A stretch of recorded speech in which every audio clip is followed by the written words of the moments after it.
Netflix didn't ruin movies, you did, and I can prove it. This didn't happen one day because the executives woke up and decided I want to be evil. It happened because of how people like you and me actually live now. And Netflix figured that out faster than anyone else. You don't really watch movies anymore, you sort of consume them. You watch them on your phone, on the bus, while you're making a sandwich, and on the toilet.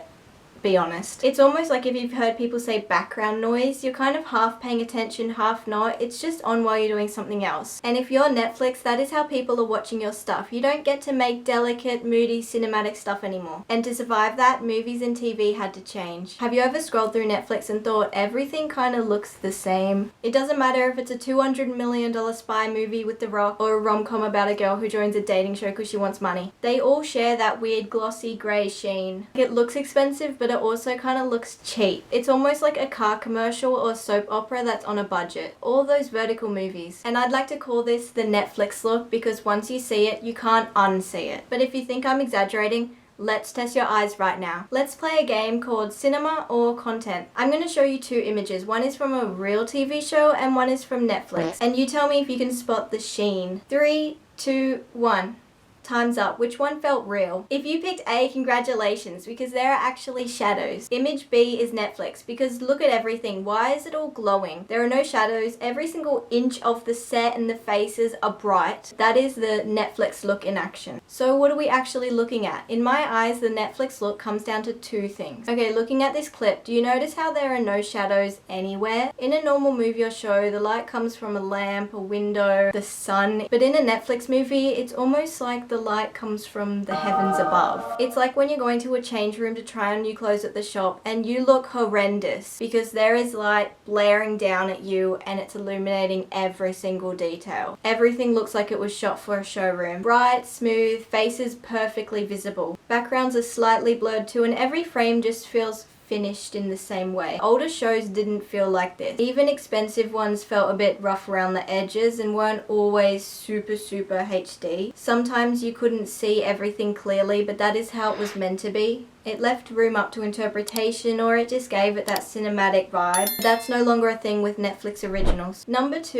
is, why does everyone kind of look slightly wet? The skin is too sharp and the background is way too blurry. It's almost like playing a game and the graphics haven't loaded in the background yet. It feels sterile and predictable, kind of like a checklist. They don't each have something that can separate them from the other shows and movies. And that's because modern day cameras see too much. If you've ever taken a photo with the back camera on your phone and you thought, gosh, I am never doing that again because my skin is showing everything, that is exactly what this is. And I almost thank the fact that the front camera isn't as good quality because it kind of masks some stuff. But here's the twist. This isn't an accident. Netflix actually forces the directors to do this. If you want to make a movie or show for Netflix, you can't just use any camera you want. You have to pick one from the list. And you may be thinking, what the heck is the list? Netflix tells productions how to shoot. They've got a list of cameras, they've got resolutions, and clean images that survive compressions and bad screens. So if you don't have a high quality TV or laptop, you can still watch it and it looks pretty good. Pretty good meaning everything is a part of their guidelines. Netflix requires everything to be shot in 4K. And you might be thinking, well, the more K, the better. At least that's how I thought. In YouTube videos and social media content, that is true. The more K, the better. You can see things more clearly. But when it comes to movies and TV shows, like I just said, you don't need to see every single little detail. For example, let's look at Euphoria. Even in daylight, it has shadows, faces fall out of the light, and you don't see everything at once. And that's on purpose. HBO actually expects you to be watching, so they can do whatever they want with the shadows. They know that you're not going to put it on and then watch it from all the way over there while you're cooking pasta. Or at least most people. Now if we look at My Life with the Walter Boys, which when I was watching this is the first thing that I picked up on when I clicked on it. This is daytime, outside, the sun is out, but everything is evenly lit from every single angle. And yeah, the sun can be bright, but I'm sorry, it doesn't light up your glistening six-pack like that at the same time as lighting up everything else. It's like the whole town was filmed in a giant softbox. And again, this isn't because the directors and everybody else producing it suck. It's because Netflix doesn't want you squinting to see or rewinding